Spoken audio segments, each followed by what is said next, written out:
You will hear a number of different recordings and you'll have to answer questions on what you hear. There'll be time for you to read the instructions and questions, and you'll have a chance to check your work. All the recordings will be played once only. The test is in 4 sections. At the end of the test, you'll be given 10 minutes to transfer your answers to an answer sheet. Now turn to section 1. You're going to hear part of a lecture about the introduction of cane toads into Australia. First, look at questions 1 to 5.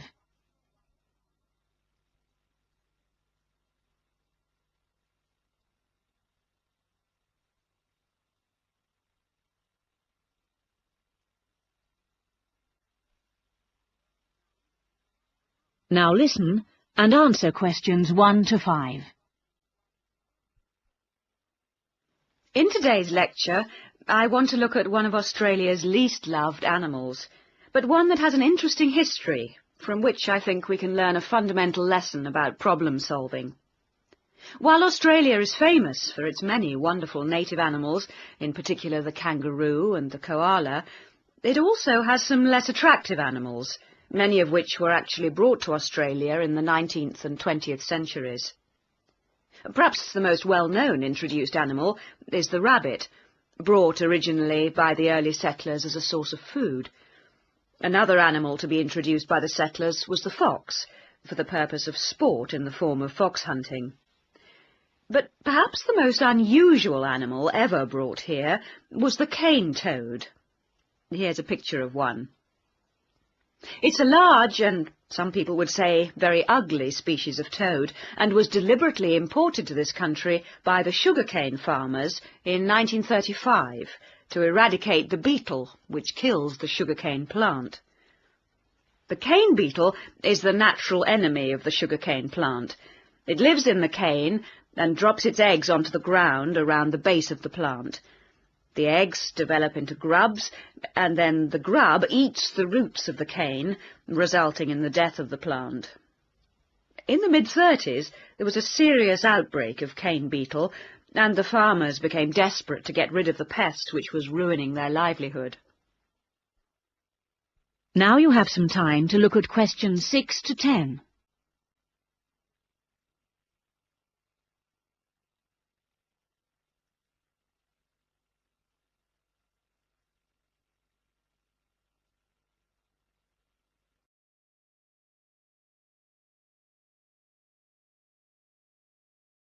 Listen to the rest of the lecture and answer questions 6 to 10.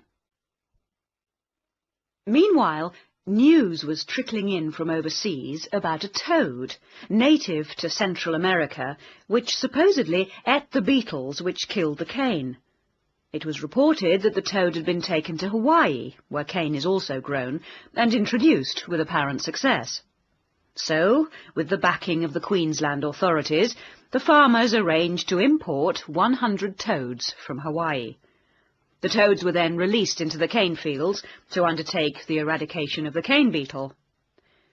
As predicted, the toads started to breed successfully, and within a very short time their numbers had swollen.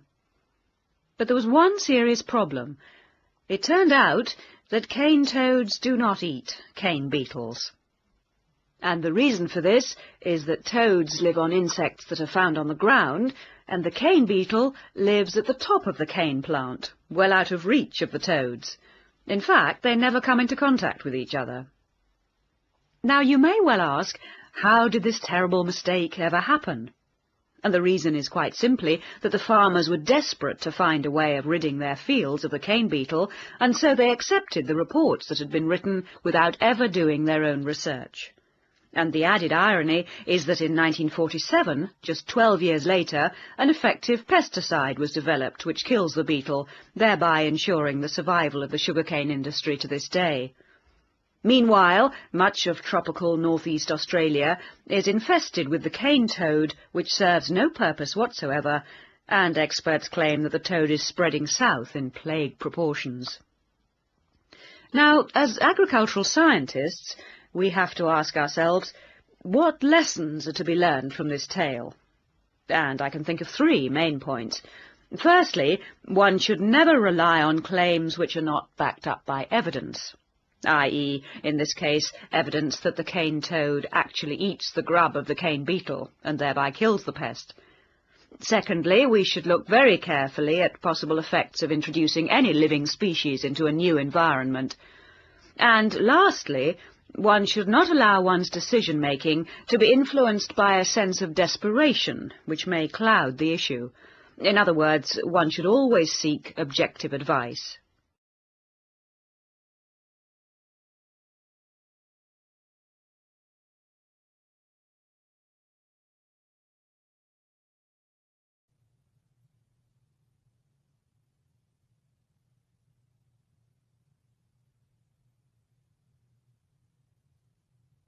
Now turn to Section 2. Section 2. You'll hear a man giving information to a group of new university students.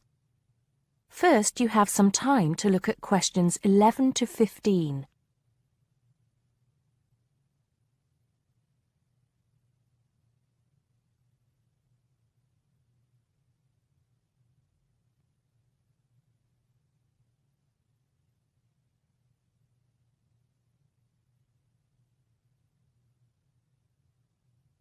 Now listen carefully and answer questions 11 to 15.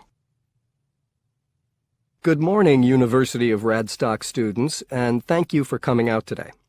As some of you may already know, my name is Scott Barnes, and I am the director of the Student Services Office here at the university. I'm here today to give you some information about what Student Services has to offer you. To begin with, let me just say that I feel that our office will play an important role in the way that all of you will experience your time here at Radstock as students. Primarily, our center is geared towards providing answers to any questions you may have. Because all of our reception staff are currently enrolled as students at Radstock, we feel that we're in an excellent position to deal with any issues you may face during your time here at the university. As I said earlier, the Student Services Office is mainly a place where you can have your queries answered. However, the office is more than that. For example, if you come and visit us, you can pick up your student discount cards. Now, with these cards, which come at no additional cost to you, you can take advantage of reductions of up to 40% on all forms of public transport in the city. In addition, the cards are honored at many shops and restaurants in the area, giving you the chance to save up to 35% off food, beverages, and other purchases. Our office is also the place you should visit if you would like to get involved in any of the 30 different clubs and societies available at Radstock. Come in any time between 10 and 3 on weekdays, and sign up to become a member of the university choir or orchestra, the drama or debating club, the university trivia team. The list goes on and on. For new students, I cannot stress enough how vital it is to participate in the non-academic side of university life. Yes, we are here to work hard and do our best at our studies, but student life is also about having fun and meeting like-minded people. So, bearing that in mind, make sure that you get involved and enjoy yourselves. Before you hear the rest of the talk, you have some time to look at questions 16 to 20.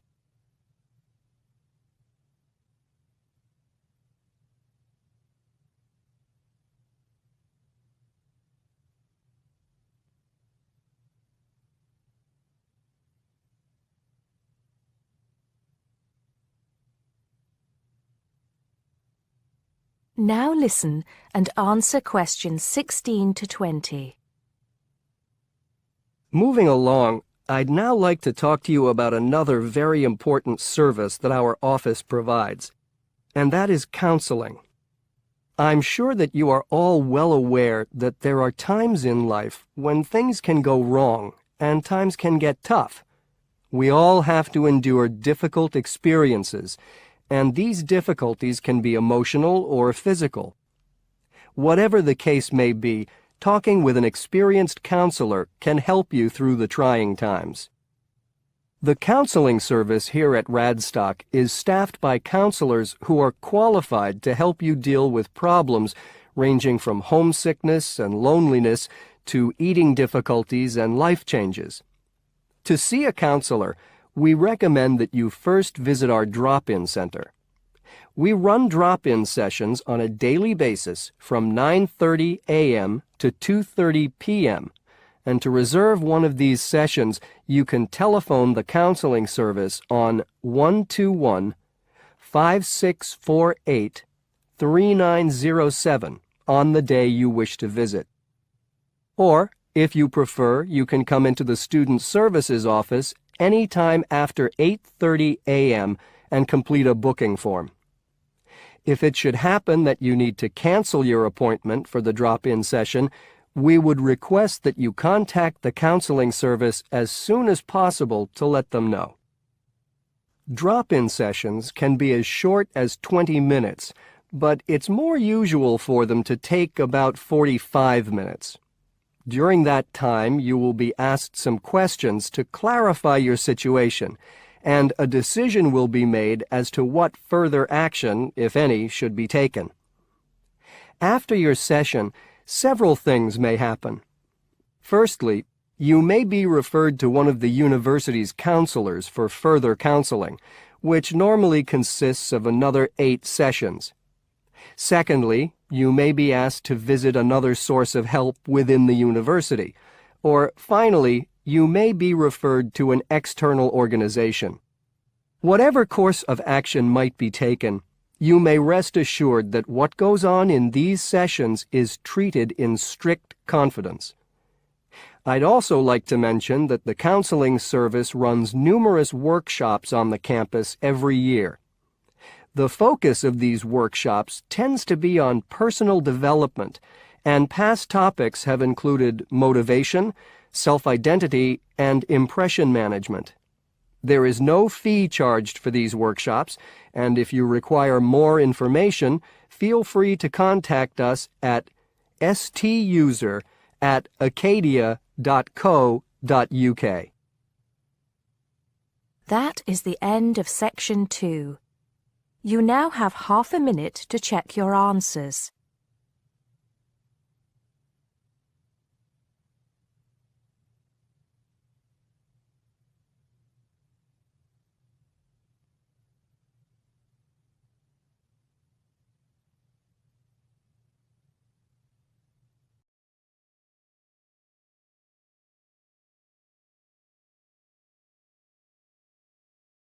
Section 3. In this section, you'll hear an interview on IQ tests. First, you have some time to look at questions 21 to 30.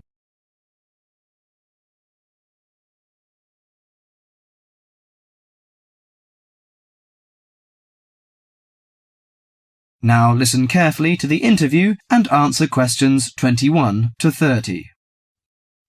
Mrs. Kellerman, a specialist in child psychology, is interviewed by Bridget. Mrs. Kellerman, why is it that some children perform much better than others at school? Obviously, it can't be denied that certain children are brighter than others, but it's not as simple as that. A lot of emphasis is placed on intelligence measured by tests, so-called IQ tests, which only measure certain types of intelligence, such as basically linguistic and numerical skills, or reading and mathematics to put it plainly, which is unfortunate because some children are bound to suffer. A good example was a friend of mine's son who was kept out of the top class at school because of his average IQ. That's around 100. His father, though he had no idea his son was going to be an architect, always said he was a clever child. Apparently, he was able to picture things in his mind and draw accurately at a very early age. The point is that his university life might not have been so difficult if his ability had been recognized sooner. What you're saying, then, is that some children have abilities that are not easy to measure, that aren't appreciated by many schools. Precisely. and if these schools are not spotted sufficiently early, they cannot be developed. That's why, in my view, there are so many unhappy adults in the world. They are not doing the things they are best at. What are those other kinds of intelligence? How can we recognize them in our children? Well, take musical talent. Many children never get the chance to learn to play an instrument, but while they might not become great artists or composers, they may get a lot of pleasure and satisfaction. Musically gifted children are fascinated by all kinds of sounds, car horns, animal noises, and so on, and they can easily recognize tunes and sing them in key.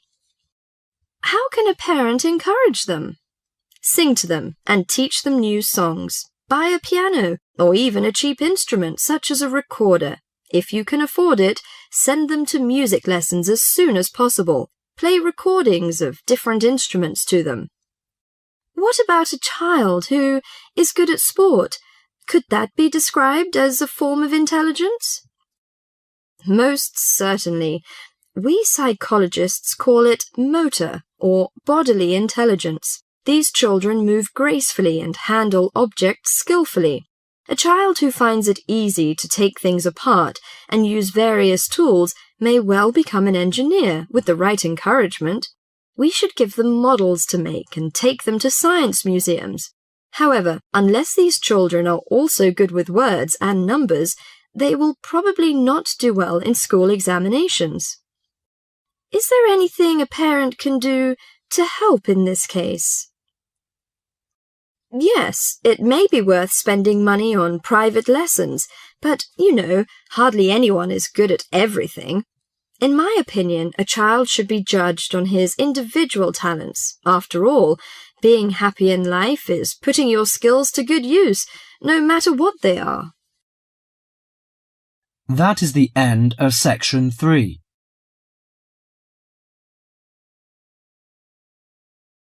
You now have half a minute to check your answers.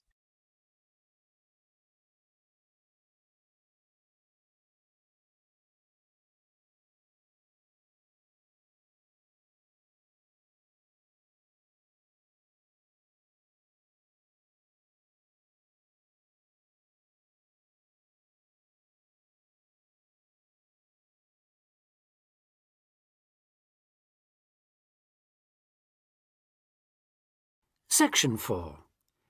You will hear part of a lecture about a crater in Australia.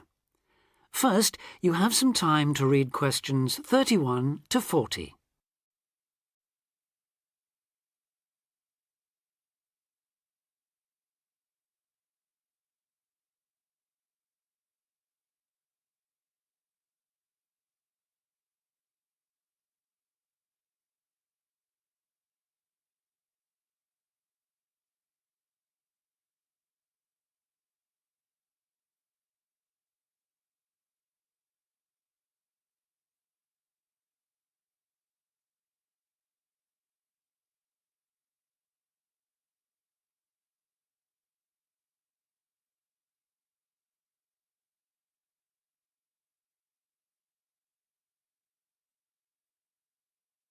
Now listen carefully and answer questions 31 to 40.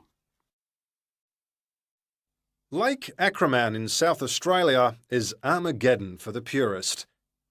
No other meteorite impact on Earth has stamped the surrounding rocks with such an abiding, unequivocal geological record of collision, earthquake, wind, fire and tsunami, the giant waves formed by major Earth movements.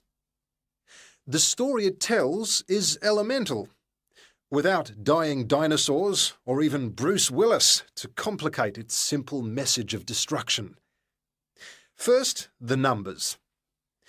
About 590 million years ago, a rocky meteorite more than 4 kilometres across and travelling at around 90,000 kilometres an hour slammed into an area of red volcanic rock about 430 kilometres northwest of Adelaide. Within seconds, the meteorite vaporised in a ball of fire, carving out a crater about 4 kilometres deep and 40 kilometres in diameter, and spawning earthquakes fierce enough to raise 100-metre-height tsunamis in a shallow sea 300 kilometres away. Ancient, stable and unglaciated, the bedrock of Australia preserves some of the most photogenic impact craters in the world. Acraman is not one of them. 500 million years of erosion has taken its toll. A salt pan surrounded by low hills is all that remains to mark the site of the cataclysm. The true nature of the place dawned on geologist George Williams of Adelaide University in 1979. Gazing at a sheaf of newly acquired satellite images, he saw the small circular shape of Lake Acraman surrounded by a ring of faults and low scarps 40 kilometres across, and an outer ring twice this size. A year later, he made it to the site. On islands near the centre of the lake, Williams found bedrock shattered in a conical pattern that experts consider a sure sign of a meteorite impact. Except for a crater, which had long since eroded, the area was a textbook example of an impact site. In 1985, further intriguing evidence turned up. Vic Gostin, another Adelaide geologist, had been studying a thin band of fragmented red volcanic rock in 600-million-year-old shale in the Flinders Ranges, more than 300 kilometres east of Acraman. To his bewilderment, the volcanic chunks turned out to be 1 billion years older than the shale. Where had they come from? Comparing samples, Gostin and Williams found that their rocks were identical. The red rock in the Flinders Ranges had been blasted there from Acraman.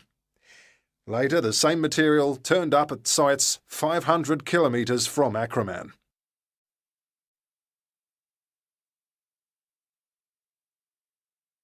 Everywhere, the bands of fragments showed the same structure. Coarse pebbles at the bottom, then a cocktail of silt and sand, then layers of increasingly fine sand, distorted on top into a wavy, scalloped pattern. These layers also show, step by step, how the meteorite transformed the floor of an ancient sea hundreds of kilometres away, according to Malcolm Wallace of Melbourne University. First came the earthquake. Travelling at about 3 kilometres a second, shock waves arrived offshore within a minute or two of the collision, stirring up the water with clouds of silt as the seabed shook. Then shattered rock from the explosion arrived by air. Pebbles and boulders crashed into the water, reaching a depth of about 200 metres within a minute. One day they would become the lower band of the Flinders Rock. Sand took up to an hour to come to rest, finally bedding down with the silt that was also now settling on the sea floor as the effects of the earthquake died away. This mixture would eventually form the next layer.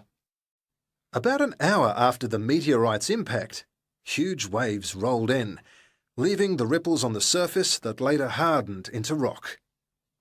Clear as mud is not an oxymoron. In Acraman, the arid, timeless Australian outback has preserved the closest thing the Earth can boast to a perfect pockmark, the pinnacle of imperfection. That is the end of Test 4.